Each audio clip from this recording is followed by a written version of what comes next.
Well, hello and welcome all you wonderful people out there in YouTube land to the Texas Special YouTube channel. For this 2025 12 Days of Christmas O-Gauge product review, we are taking a look at this gorgeous 1999 Happy Holidays Boxcar. Now, before I pull this guy out of the box, this guy does feature opening doors, plastic body, operating die-cast metal couplers, die-cast metal sprung trucks, a separately applied metal brake wheel, and metal wheels and axles. It will operate on curvature as tight as 0.27, so there is nothing on the market you cannot run this thing on. If you happen to see one at a train show or a local hobby shop or find one on eBay, you think it's a cool item, you want to pick it up. Maybe, your kid was born in 1999. Maybe you're one of the younger guys on my channel watching and you were born in 99. Whatever your case is. There isn't anything you can't run this on so long as it's 3-rail O-gauge track. Probably would run on 2-rail O-scale track. But let's get into this. To open up the box, this is just like pretty much any other Lionel box. You undo this back here, hopefully without ripping up any scenery. Slide the box off the plastic cradle there. We'll set the box aside for just a quick second. You have this 2-piece plastic cradle.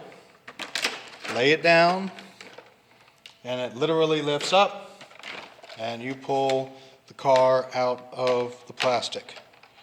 Put it on the track. Now, I'll grab my handy dandy little pointer here. We'll get into it. So the first thing I noticed with this car is the fact that the paint job is very nicely done.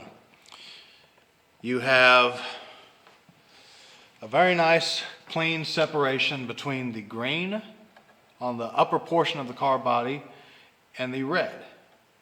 You also have very nice crisp and clear separation between the red of the car body and the green outlining of the white snowman, as well as the white buttons and details and all the other things, and the white Happy Holidays here in cursive contrasted against the green of the car body and the red of the car body, as well as the 1999 car number and so on and so forth. As I mentioned, and as the year here delineates, this was built by Lionel in 1999, as so prominently stamped there. You can see the opening doors here. They open very nicely, very easily, with minimal effort. You have some rivet detailing all along the sides, the edges of the car body, as well as all along the door.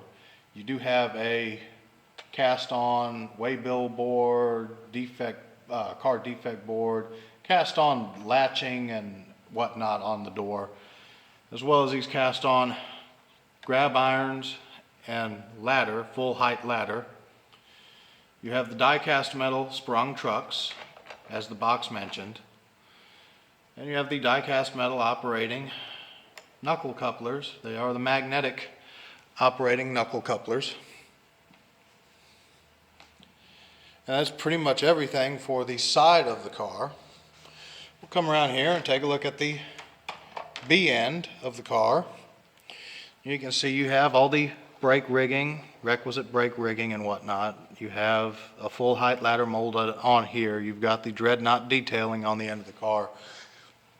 As I'm sure you've noticed by now, while the sides of the car are white with the doors, white lettering, and a green upper and red lower portion, the ends and roof of the car are this nice gold color, which I do believe the car is molded in that color plastic, so there's no paint to worry about.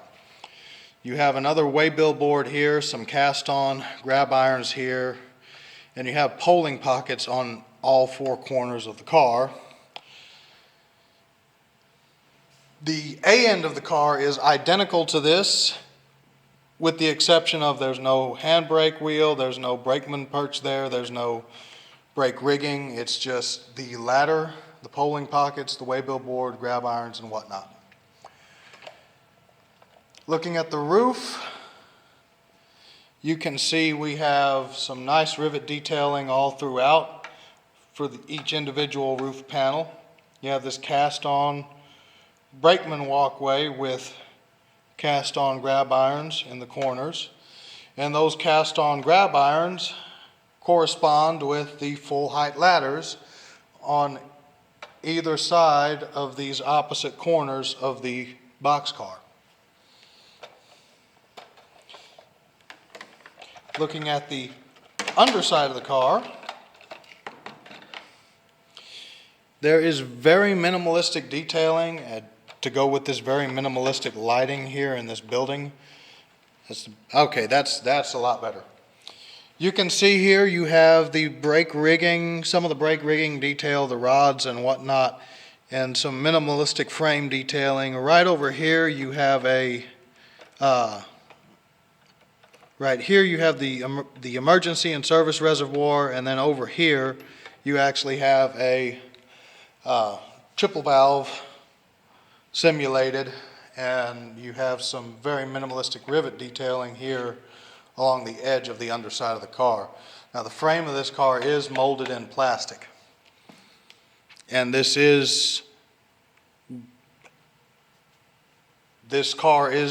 trucks on this car are held in place with screws, which the screws are inside the car body, not on the underside of the car, which I wish Lionel still did that, but oh well, it is what it is.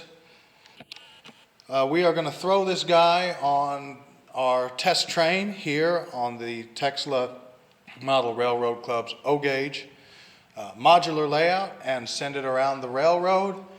And while it is rated for 027, I want to see what this guy does with our track. Some of the joints between the modules are not the smoothest, so this is a good test for rough track, like you might have setting up a temporary loop under your layout or under your Christmas tree.